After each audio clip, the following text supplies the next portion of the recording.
জামালপুরের মাদারগঞ্জ উপজেলার চরপাকেরদহ ইউনিয়নের পাকরুল এলাকা ও আশপাশের প্রায় ৪ কিলোমিটার যমুনা নদীর ভাঙন গত ৩ বছর যাবৎ অব্যাহত রয়েছে। এতে কয়েকটি এলাকার শত শত মানুষের ঘরবাড়ি, ফসলি জমি, স্কুল, মাদ্রাসা ও মসজিদ নদীগর্ভে বিলীন হয়ে গেছে। নদী ভাঙন রোধে পানি উন্নয়ন বোর্ডের জরুরি বাজেটে ৬০ কিলোমিটার ও রাজস্ব বাজেটে ১২৫ কিলোমিটার দুটি প্রকল্পে ১,৪২,০০,০০০ টাকার কাজ করছে ইউনাইটেড ব্রাদার্স ও ডিসেন্ট ইঞ্জিনিয়ারিং নামে দুটি ঠিকাদারি প্রতিষ্ঠান। ৩৩ বছর হলে এই চরপাকেরদহ ইউনিয়নে আসে বসবাস করতেছি। এখানকার বর্তমান আমি নাগরিক, এই জায়গার ভোটার। এখন ভাই আমার দেখা যাইতেছে আমার বয়সে ৩১টে ভাঙ্গা আমি দিয়ে এখন এই হিতাগারী আশ্রয় কেন্দ্রে আমি ওই সাফরা উঠায় আছি। পাকরুল নদী ভাঙ্গন তা এখন কাজ চলতেছে। আপনার যেভাবে কাজ চলতেছে এইভাবে কাজ যদি চলে তাহলে নদীটা ভাঙ্গন থাকবে, আর একদিন কাজ করে আর একদিন কাজ করে না, এভাবে সম্ভব না। সরেজমিনে দেখা যায় যেখানে জিও ব্যাগ ফেলে ডাম্পিং করা হচ্ছে ঠিক তার ২০০ গজ দূরত্বে নদীর মাঝখান থেকে ড্রেজার মেশিন দিয়ে বালু তুলে বাল্ক হেড ভরে নদীর পাড়ে ফেলা হচ্ছে।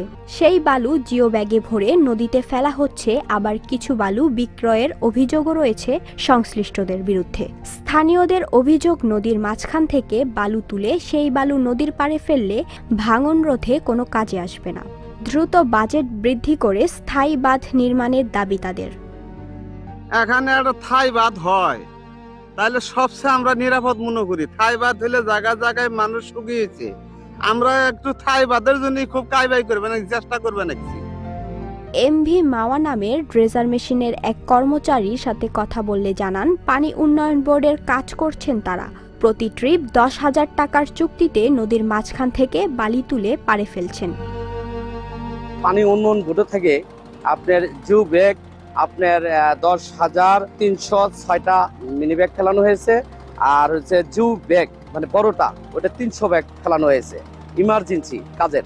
এটা আমার ১ নং চরপাকেরদহ ইউনিয়নের পরিষদের প্যানেল চেয়ারম্যান মোহাম্মদ আমিন নিজাম, এটা ইউনো স্যার আমার তার প্রতিনিধি হিসেবে আমাকে এখানে সঠিকভাবে মাল করতেছে কিনা সেটা দেখার জন্য দায়িত্ব দিয়েছিল। নদী থেকে বালু তোলার অনুমতি আছে কিনা এ বিষয়ে কথা বলতে দুটি ঠিকাদারি প্রতিষ্ঠানের সাথে মোবাইল ফোনে যোগাযোগ করলে তাদের পাওয়া যায়নি।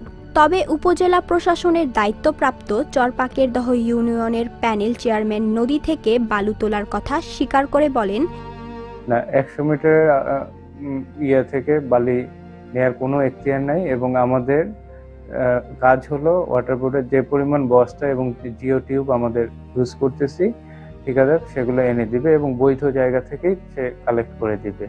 এ ব্যাপারে আমাদের কোনো রকম ইয়া নাই যে এখান থেকেই করতে হবে বা কাছ থেকেই তুলতে হবে, এমন নয়। পানি উন্নয়ন বোর্ডের নির্বাহী প্রকৌশলী নদী থেকে বালু উত্তোলনের কথা অস্বীকার করে জানান, বৈধ জায়গা থেকে বালু আনার কথা। যদি কেউ তা করে থাকে তার বিরুদ্ধে আইনানুগ ব্যবস্থা নেওয়া হবে। জামিনী আক্তার ঝুমুর, ডেস্ক রিপোর্ট, দেশজুড়ে ২১ টেলিভিশন।